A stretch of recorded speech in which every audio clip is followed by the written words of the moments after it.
Hi friends, welcome to యువిస్ కిచెన్. నేను మీ ఉమా.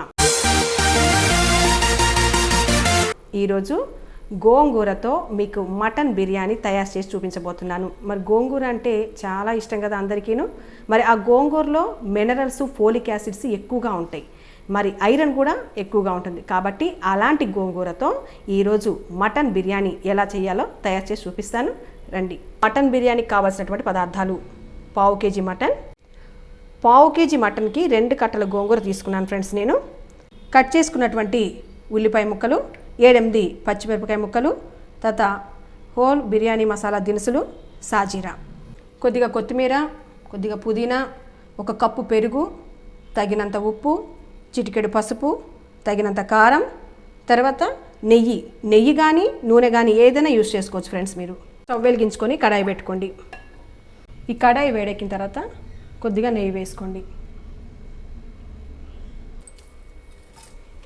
ఈ మొత్తం బిర్యానీ దినుసులు మొత్తం కూడా ఇందులో వేసేసుకోండి.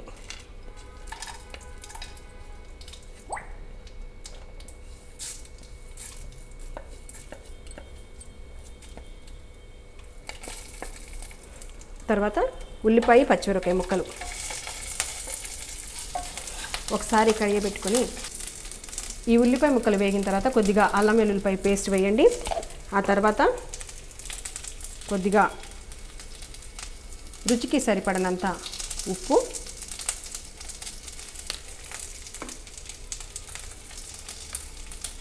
పసుపు,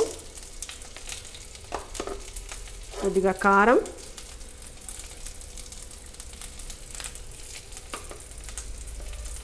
పెరుగు,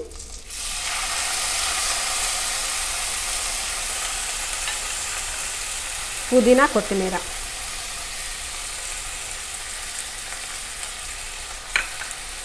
ఇవన్నీ వేసి బాగా కలియబెట్టుకోండి. ఒక 2 నిమిషాలు ఆగిన తర్వాత ఇందులో కడిగి పెట్టుకున్నటువంటి ఈ మటన్ వేసుకోండి. వేసుకొని ఒక 2 మినిట్స్ వెయిట్ చేద్దాం. ఇది కొద్దిగా మటన్ కాస్త మగ్గిన తర్వాత ఇందులో కడిగి పెట్టుకున్నటువంటి గోంగూరను వేసేసేయండి. ఈ వాటర్లో చిటికెడు ఉప్పు, కొద్దిగా ఆయిల్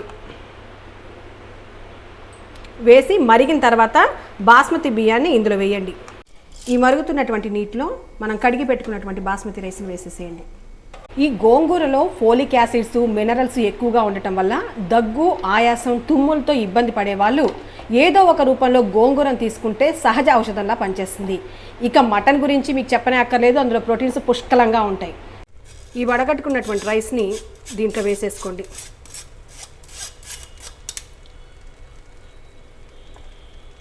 వేసుకొని ఒక 2 మినిట్స్ వెయిట్ చేయండి.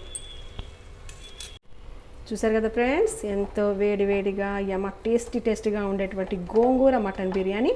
ఇప్పుడు దీన్ని ఒక ప్లేట్లోకి సర్వ్ చేసుకుందాం. చూసారు కదా ఫ్రెండ్స్, వేడివేడిగా గుమగుమలాడేటువంటి గోంగూర మటన్ బిర్యానీ రెడీ. 20 మినిట్స్లో రెడీ అయిపోతుంది. దీన్ని పెరుగు చట్నీతో తింటే ఇంకా సూపర్గా ఉంటుంది. కాబట్టి ఫ్రెండ్స్, మీరు కూడా ఈ రెసిపీని తప్పకుండా ట్రై చేయండి. ట్రై చేసి మీ యొక్క అభిప్రాయాన్ని మాకు కమెంట్స్ రూపంలో తెలియచేయండి. మా ఛానల్ని సబ్స్క్రైబ్ చేయండి, మరికొంతమందికి షేర్ చేయండి. Thank you friends, thank you for watching.